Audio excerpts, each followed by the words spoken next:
మరో కోవిడ్ రాబోతుందా?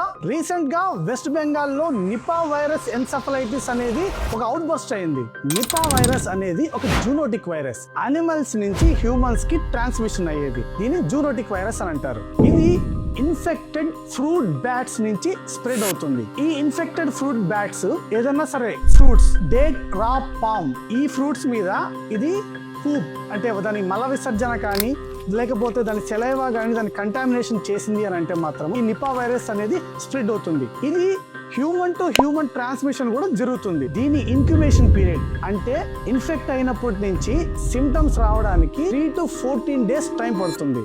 దీని సిమ్టమ్స్ ఎలా ఉంటుందంటే, సిమ్టమ్స్ లేని దగ్గర నుంచి ఇన్ఫెక్షన్ వచ్చి దాని తర్వాత ఎన్సెఫలైటిస్ లైక్ బ్రెయిన్ లో ఇన్ఫెక్షన్ అనేది వస్తుంది. ఈ బ్రెయిన్ ఇన్ఫెక్షన్ వచ్చింది అని అంటే మాత్రము 40 to 75% మోర్టాలిటీ రేట్ అనేది ఉంటుంది.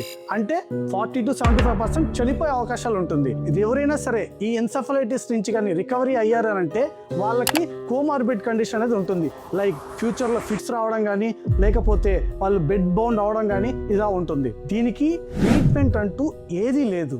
ఈ గబ్బిలాలు చిన్నవి కానీ లేకపోతే మల విసర్జన చేసిన తాటికల్లు కానీ ఈతకల్లు కానీ లేకపోతే చిలక కుట్టిందని చెప్పి ఇట్లాంటి పండు తినడం కానీ ఇలాంటివి చేయొద్దండి. సో ఇప్పటి నుంచే మనం జాగ్రత్తగా ఉంటే ఈ స్ప్రెడింగ్ ని మనం తొందరగా ఆపగలము.